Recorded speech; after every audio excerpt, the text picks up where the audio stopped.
President Trump says the peace deal is going to be it's going to be signed tomorrow. So the first question is, Blaine, to you, what could this deal look like? Well, we say the word deal, and that's what President Trump likes to use. But Bill, let's be very clear. The United States military has vaporized their military. This is victory, and this is terms of surrender, terms of this is what you're going to do now. And it's probably going to look a whole lot like a Venezuela model when we come out of this thing. It's probably going to look like the IRGC is going away. We'll be welcomed in to take care of that uranium. And there'll be a new free Iranian government that may have some elements of Pezeshkian or some of the older ones.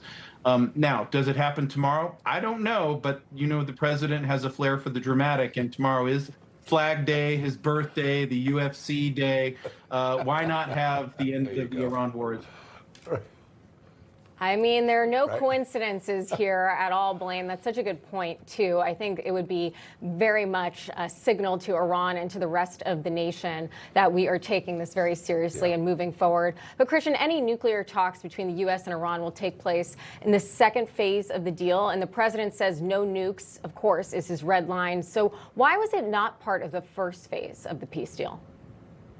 Well, that's a great question, and it's because the Iranians presumably didn't want it to be. You know, there's a real question. I think all the objectives that have been discussed make a lot of sense, and I hope that they all are in whatever is prefaced tomorrow. Incidentally, the Iranians are saying now that they're not going to sign a deal tomorrow, but you never know. They say a lot of things.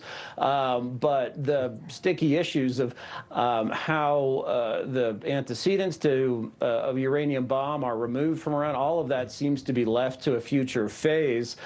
Presumably after we've relaxed our military posture. Of course, we can always go back. We can also ask our allies to act against Iran if it starts to drag his feet or not perform. But so far, the president has an uphill battle because the Obama deal, which was in fact a terrible deal, also involved Iran saying it wasn't going to have a nuclear weapon. So if it's just saying that again, it's meaningless. It has to prove it. Mm-hmm.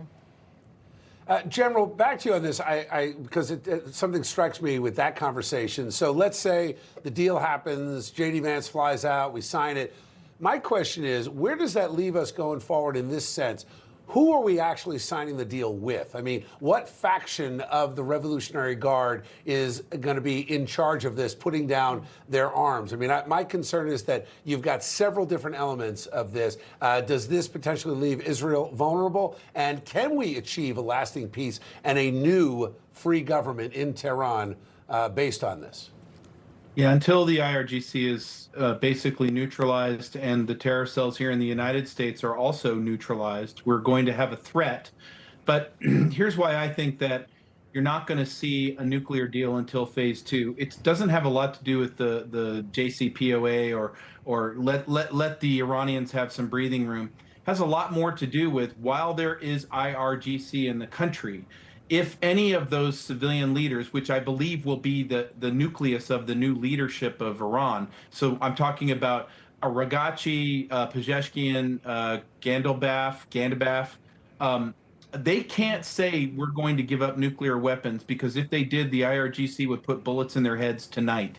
That's their only leverage card. And right now, the IRGC is looking at an extermination event. My only concern is, as they're martyred, in their words, do they activate some sort of cells here, and will those cells act on those orders? And so very, very tricky straits to navigate, but I believe that we're giving them breathing room because the IRGC is under arms still, and they could act against their own people. They're at each other's odds right now. They're at odds right now. Right. Yeah, and they're in a desperate position, which is exactly where President Trump wants them when we're trying to sign this deal. But let's talk about the issue of enforcing a future peace deal. Christian, you were referencing this. How does the U.S. make sure Iran follows through with any promise not to have a nuclear weapon? Well, the only thing we can, I think, do is to continue to hold them at threat, which is the threat to reimpose the blockade, to close the Strait of Hormuz or close the broader area to any of their commerce. That, once again, would bring the economic pressure that apparently has had some result today.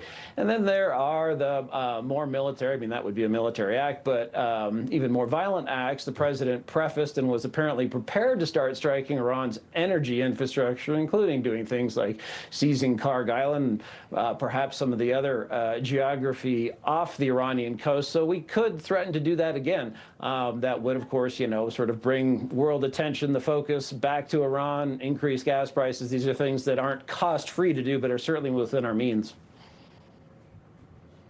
Blaine, real quick, your reaction to that, just how we wrap this up and how do we enforce it? Yeah. I think that's the stick. I think the carrot looks like this. Once we have Iran back into the world community, meaning the government of Iran, the people of Iran are participating, which is where we're going, then enmesh them. Go to this thing called the Abraham Accords. Get them involved. Get them entangled in this. Start new businesses.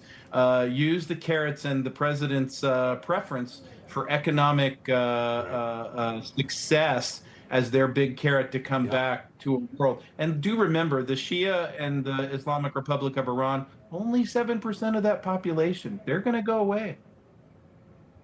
Yeah, it's a great point. General Blaine Holt, Christian Whiten, thank you both very much for joining us.